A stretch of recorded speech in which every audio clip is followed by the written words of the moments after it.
దేవుడు ఎక్కడున్నాడు, ఉన్నాడా, ఉంటే చూపించండి చూపించండి అంటాడు అని కదా. అడుగుతారు ఎంత ఎంత నాన్ సెన్స్ అది. మీకు అలాంటి విన్నప్పుడు నువ్వు ఆఫ్టర్ అంటే అమాయకం అనిపిస్తుంది. ఫస్ట్ అంటే పాపం లాజిక్ కోసం ఏదో ప్రయత్నిస్తారు, వాడికి చూడాలని ఇంట్రెస్ట్ ఉంది అనమాట. దేవుడు ఉన్నాడని అనుకుంటున్నాడు, లేని వాడికి అసలు చర్చే లేదుగా. ఒకవేళ చర్చ ఉన్నా కూడా బద్ధగస్తులు అడిగే ప్రశ్న అది. ఏది దేవుడున్నాడా అని అడిగితే ఓకే, ఉంటే చూపించంటాడే అది బద్ధగస్తుడు అడిగే ప్రశ్న. ఎందుకంటే వాడు చూడడానికి కనపడ్డు. యోగమాయా సమావృత, యోగమాయ చేత ఆవరించబడి ఉండటం వల్ల పరమాత్మ కనిపించడు. సృష్టిలో ఏ పవరు కనిపించదు. అది ఫీల్ తప్ప, నువ్వు ఫీల్ అవ్వాల్సిందే తప్ప. మీతో మాట్లాడుతుంటే అసలు ఎంత ఆనందం అట్లా అన్నారు. ఇట్లా అంటే ఏమిటో చెప్పండి. ఏ మాటల్లో ఏం చెప్తాం, అనుభూతి అన్నారు. అబ్బో అసలు మేము చెప్పలేము. సినిమా బాగుంది అన్నారు. సినిమా అంటే అంటే ఏం బాగుంది అంటే నేను చెప్పలేను రా, ఆ 2.5 గంటలు నేను చెప్పలేను. నువ్వు ఒకసారి వెళ్ళి తీరాల్సిందే అంటాం. అవును. సో స్వప్రయత్నంతో మీరు ఏదైతే అనుభూతిని సాధించగలరో అట్టి అనుభూతి పేరు పరమాత్మ. ఊరికే రాడు. ఊరికే ఉద్యోగం వచ్చేసిందా? మిమ్మల్ని ఛానల్లో తీసుకున్నప్పుడు ఎన్ని చూసుంటారు? ముందు ఛానల్లో స్క్రీన్ మీద కనిపించడానికి మనిషి బాగుండాలి, గొంతు బాగుండాలి, కాంటెంపరీ ఇష్యూస్ మీద ఏ పర్టికులర్ వాళ్ళ దగ్గరికి వెళ్తున్నారో ఆ ఇష్యూస్ మీద మీకు అవగాహన ఉండాలి, స్పాంటినిటీ ఉండాలి, కంటిన్యూటీ ఉండాలి. నేను మాట్లాడుతుంటే మీరు ఫోన్ చూసుకుంటున్నారు అనుకోండి, మాట్లాడేవాడు మూడ్ పోతుంది. ఆ తర్వాత కంటిన్యూటీ, తర్వాత ఏం ప్రశ్న అడగాలో మీకు తెలియదు. సో క్యాజువల్గా అది అలా నడుస్తుంది. అంటే ఈ లోకాన్ని ప్రభావితం చేయని ఒక అరగంట అన్నెసరీ కాన్వర్సేషన్ అవుతుంది తెలివి లేని యాంకర్ల వల్ల. అరగంట అంటే టైం వేస్ట్ అవుతుంది లోకానికి. అట్లాంటి వాళ్ళు మీ యాంకర్స్ మార్గంలో కూడా చాలా మంది ఉన్నారు మహాతల్లులు. అబ్బో అసలు అదొక దురదృష్టకరమైన స్థితి. వాడి నుంచి ప్రపంచానికి ఏం చెప్పించాలో ఒక లక్ష్యం లేకుండా వాడేమో వీళ్ళ అందాల గురించి మెచ్చుకుంటూ ఉంటాడు, అంగాంగ వరణలు చేసి మెచ్చుకుంటూ ఉంటాడు, దూషిస్తుంటాడు. వీళ్ళు సిగ్గుపడుతూ అవునా థ్యాంక్ యూ సార్ అంటుంటారు. ఎంత నాన్ సెన్స్ అది. ఇలా ఆ దరిద్రుల ముందు కూర్చుని వీళ్ళు ఎలివేట్ అవ్వడానికి ప్రయత్నం చేసే లోయర్ స్టాండర్డ్స్ యాంకర్లను చూస్తుంటాం. అలా కాకుండా అవతల వాళ్ళ ద్వారా ప్రపంచానికి ఏమందించాలి, వీళ్ళని ఎలాంటి ప్రశ్నలు వేయటం ద్వారా ప్రపంచానికి స్ఫూర్తినివ్వగలిగే ఆన్సర్స్ రాబట్టగలం. అది చాలా జ్ఞానం. అది అలాంటి యాంకర్స్ అరుదు. సో ఎంత దేనికి చెప్తున్నాను కాబట్టి మీరు ఏ పని చేస్తున్నా అది దానికోసమే పుట్టాం అనే అంకిత భావంతో చేయాలి. మీకు ఈ ఆపర్చునిటీ ఎవరైతే ఇచ్చారో వాళ్ళు గర్వపడేట్టుగా, మిమ్మల్ని కన్న తల్లిదండ్రులు గర్వపడేట్టుగా జీవితం గడపాలి. మిమ్మల్ని ఉద్యోగంలో పెట్టుకున్న మీ ఎంప్లాయర్ గర్వపడేట్టుగా డిశ్చార్జ్ చేయాలి. ఒకరోజు నేను ఉద్యోగం మానేస్తున్నాను సార్ అంటే మీ ఎంప్లాయర్ వచ్చి కళ్ళనీళ్ళు పెట్టుకోవాలి. మీరు అట్లా వెళ్ళడానికి వీలేదు, మీకు ఏమైనా డబ్బు ఇంకేమైనా అవసరమా, ఇంకో 1,00,000 పెంచనా, 2 లక్షలు పెంచనా, మీరు వెళ్ళొద్దమ్మా, మీరు వెళ్ళొద్దు. అలా అంటే మన ప్రెజెన్స్, నేను ఎప్పుడు చెప్తుంటాను, మన ప్రెజెన్స్ ఎలా ఉండాలంటే మన ఆబ్సెన్స్లో కూడా మనల్ని తెలుసుకునేట్టుగా ఉండాలి. అంత ప్రభావితం చేసి అది లైఫ్. Non sense. శాలరీ కోసం ఎవడ జ్ఞాని ఎప్పుడు శాలరీ కోసం పనిచేయడు. శాలరీ అంటే తర్వాత మీరు పొందే ఫలితం అని అర్థం. ఫలితం దైవార్పణ చేస్తాడు. అంటే ఇక్కడ దేవుడికి థ్యాంక్స్ చెప్తాడు. శాలరీ మీరు ఇవ్వండి సార్, మీరు ఎంత ఇస్తే దాన్ని వాడి ముందే లెక్క పెట్టుకుంటూ అట్లా ఉండడు వాడు. అందుకని భగవద్గీత చెప్పేది మీరు పనిలో ఆనందం పొందండి, పని తర్వాత వచ్చేది బోనస్. ప్రపంచంలో ఎవడు బోనస్ కోసం పనిచేయడు. పనే శాలరీ, పనిలో ఆనందమే salary. Work is worship. Correct అది. సో అందులో ఆనందం. ఎప్పుడు తెల్లారుతుంది, రేపు ఇంటర్వ్యూకి ఎవరి దగ్గరికి వెళ్ళాలి, ఇది లైఫ్. అంటే పనిని ప్రేమించడం, పనిని ఆనందించడం. జీవితం అంటే లక్ష్యాన్ని చేరుకోవటం ఒక్కటే కాదు, ప్రయాణాన్ని త్రికరణ శుద్ధిగా ఆత్మానందానుభూతితో ఎంజాయ్ చేయటం కూడా. అదే ఇంపార్టెంట్. నేను భగవద్గీత అలా చేశాం. ఇన్కమ్ పోయింది, అంతకుముందు 6-7 లక్షలు వచ్చేది, ఇప్పుడు 10-20 వేలు కూడా రావట్లేదు. అట్లా ఇప్పుడు నేను ఫీల్ అవ్వలేదు. అట్లా ఏడుస్తుంటే నేను వెనక్కే పోయి ఉండేవాడిని. మళ్ళీ అవే పాడు, నన్ను దోచుకొందు, ఇవే పాడుతూ ఎన్నిసార్లు దోచుకుంటాం. అందుకని ఆ పాటలు మనకెప్పుడు జీవితంలో గుర్తుపెట్టుకోవాల్సింది ప్రోగ్రెస్. భగవద్గీత అది రేకెత్తిస్తుంది. మన పిల్లలకి చెప్పాల్సింది కూడా అదే. ఎప్పుడు always try to be in next level. Last year ఎలా ఉన్నారో అది న్యూ ఇయర్ ఓతులు ఇవన్నీ నాన్ సెన్స్. నాకు నేను జర్నలిస్ట్గా పనిచేసే రోజుల్లో కూడా నా స్నేహితులు ఉండేవాళ్ళు, కొందరు జర్నలిస్టులు. గంగా అనేవాడు ఒకడు. అంటే వాడు షేక్ హ్యాండ్ ఇవ్వాలి. అంటే వాడి ఎక్స్ప్రెషన్స్ చాలా విచిత్రంగా, గంగా అనేవాడు. వాడు షేక్ హ్యాండ్ ఇచ్చి ఏంట్రా ఏమైందిరా చెప్పరా అంటే, నేను మందు మానేశాను రా జనవరి 1 వచ్చింది, నేను మానేశాను. ఆ. అంటే నాకు నాకు పెద్ద థ్రిల్ ఉండేది కాదు. మళ్ళీ ఎప్పుడు స్టార్ట్ చేస్తున్నావు అని అడిగాను నేను.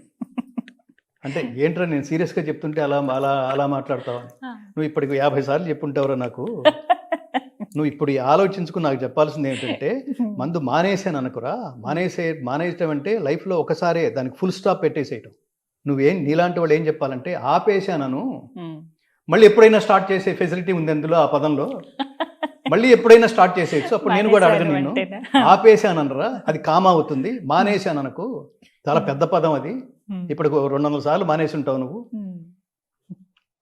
అట్లా లైఫ్ అంటే డెడికేట్. నీ మీద ఇంకొకటి సిగరెట్లు తాగేవాళ్ళు, మందు ఈ దురలవాట్లకు బానిసలు అయ్యేవాళ్ళు, వాళ్ళకి ఏంటంటే వాళ్ళు ఆలోచించాల్సింది ఏంటంటే వాళ్ళకి చెప్పాల్సింది కూడా నీ మీద నీకే గౌరవం లేదనమాట. దీన్ని ఆత్మగౌరవం అంటాం. సిగరెట్ తాగితే ఏమవుతుంది? హెల్త్ పాడవుతుంది. హెల్త్ పాడైతే ఏమవుతుంది? చస్తావు కదా. సో నువ్వు చావుకు కూడా సిద్ధపడి ఒక దురలవాటికి దగ్గర అయ్యావంటే, డ్రగ్స్ కూడా దానికి దగ్గర అవుతున్నావంటే నీ మీద నీకే గౌరవం లేదని అర్థం కదా. నిన్ను నువ్వే గౌరవించుకోవట్లేదని అర్థం. అప్పుడు నేను మిమ్మల్ని ఏమండి అని ఎందుకు పిలవాలి, ఏరా అని పిలవాలి? ఎందుకంటే నీ మీద నీకే గౌరవం లేదు. గౌరవం లేని ఫెలో నువ్వు. నేను సూటిగా గట్టిగా ఎలా చెప్పగలనంటే, నేను సినిమా జర్నలిస్ట్గా ఉన్న రోజుల్లో, సినిమా సంగతి తెలుసు కదా మీకు, అక్కడ తాగిన వాడికి తూలినంత మహాదేవ, ప్రతివాడికి పార్టీ అంటాడు, బావా కంపెనీ కోసం అంటాడు వాడు. చివరి కంపెనీ కోసం స్టార్ట్ అయ్యి చివరికి ఫ్యాక్టరీ అవుతుంది లోపల.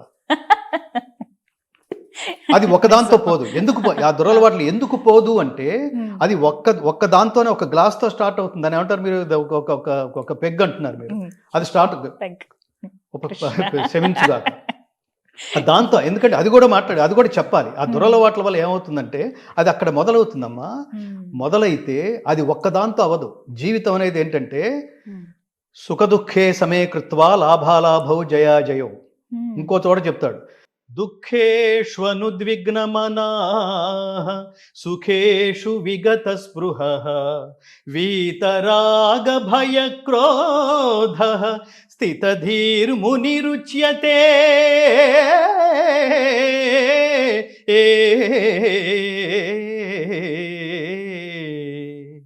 జీవితం అంటే ఒక సుఖమే కాదు.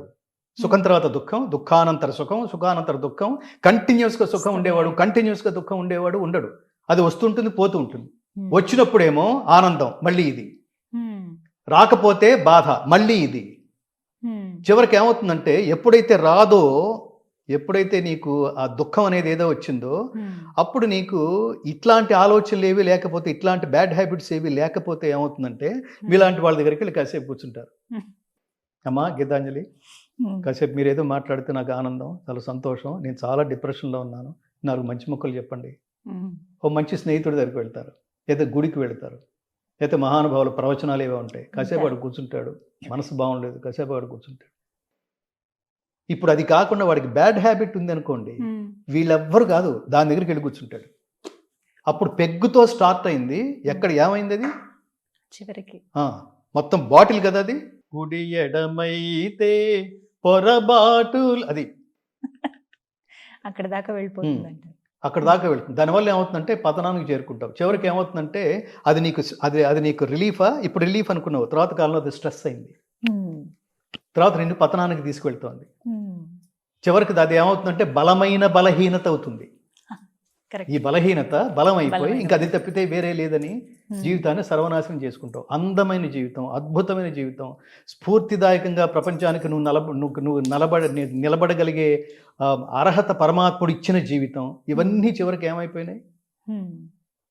సో అందుకని నేనేమంటానంటే అలాంటి స్థితిలో, చుట్టూతా అలాంటి వాళ్ళు ఉన్న స్థితిలో కూడా, సినిమా వాళ్ళు ఉన్న స్థితిలో కూడా నేను ఈ రోజుకి నేను దాని వాసన చూడకపోవడం వల్లే, అప్పుడు చూడకపోవడం వల్ల ఈ మార్గంలోకి వచ్చాను. ఇంతకంటే కిక్కుందా? ఈ గీతామృతం కంటే కిక్కుందా? ఒకసారి రుచి చూడాలి. అది చెప్పేది. ఇది తీసుకువెళ్లే మార్గం అదేమో నిన్నొక్కడిని సర్వనాశనం చేస్తుంది, నీతో ఉన్న ఫ్యామిలీని సర్వనాశనం చేస్తుంది. అంతకంటే నెక్స్ట్ లెవెల్కి ఏం తీసుకెళ్ళదు. నువ్వు నీ మీద ఆధారపడ్డ వాళ్ళని నాశనం చేస్తుంది. ఇది లోకాన్ని ప్రభావితం చేస్తుంది ఒక్కడు. నేను ఇప్పుడు జనరల్ గా నేను చెప్తుంటాను, యాపిల్ ఫోన్ ఫైండర్ ఎవరు? స్టీవ్ జాబ్స్ మరణించేటప్పుడు అతను కొద్ది కాలం క్రితం నన్ను నా కళేబరాన్ని చూడడానికి వచ్చే వాళ్ళకి భగవద్గీత ఇవ్వండి అన్నాడు అతను. ఇంకొక మాట అన్నాడు అతను, హా. నా నా నా జీవిత ప్రారంభ దశలోనే నాకు భగవద్గీత పరిచయం అయి ఉంటే నా మార్గం వేరేగా ఉండేది, ఇంకో విధంగా ఉండేదని. హ్మ్. అది ఎంత గొప్ప చాలా పెద్ద statement అది. గ్రంథం అయి ఉంటుంది. ఆయన నిరంతరం చెప్పడం కూడా. మీ జీవితాన్ని, మీ జీవనాన్ని నిర్దేశిస్తూ ఈ హ్యూమన్ వాల్యూస్ని పెంపొందించే, అది భగవద్గీత అండర్లైనింగ్. అది నైతిక విలువల ప్రబోధానికి భగవద్గీత కంటే మించిన గ్రంథం, ఉత్తమ గ్రంథం, ప్రామాణిక గ్రంథం, స్ఫూర్తిదాయకమైన గ్రంథం ప్రపంచంలో ఇంకొకటి లేదు. Just believe that. దాన్ని చిన్నప్పటి నుంచి అలవాటు చేయండి. కొంచెం కొంచెం కొంచెం కొంచెం హోమియోపతి పిల్స్ లాగా రోజుకో శ్లోకం విత్ తాత్పర్యం. చాలా అమూల్యమైన విషయాలు తెలియజేశారు. Hmm. నిజంగా మొదట్లో చెప్పినట్టుగానే ప్రత్యేకమైన ఇంటర్వ్యూ ఇది నాకు. లైఫ్ టైం ఎక్స్పీరియన్స్ శుభం. అని. ఆయుష్మాన్ భవ. ఖచ్చితంగా చాలా సర్వం శ్రీకృష్ణ సంతోషం. అర్పణమస్తు, సర్వం లోకార్పణం. ఈ గీతని లోకార్పణమస్తు, Hmm. ఇష్టకామ్యార్థ ఫలసిద్ధిరస్తు, ధన్యవాదాలు. ఆయురారోగ్య ఐశ్వర్యాభివృద్ధిరస్తు, లోకా సమస్తా సుఖినో భవంతు. జై శ్రీకృష్ణ. జై శ్రీకృష్ణ.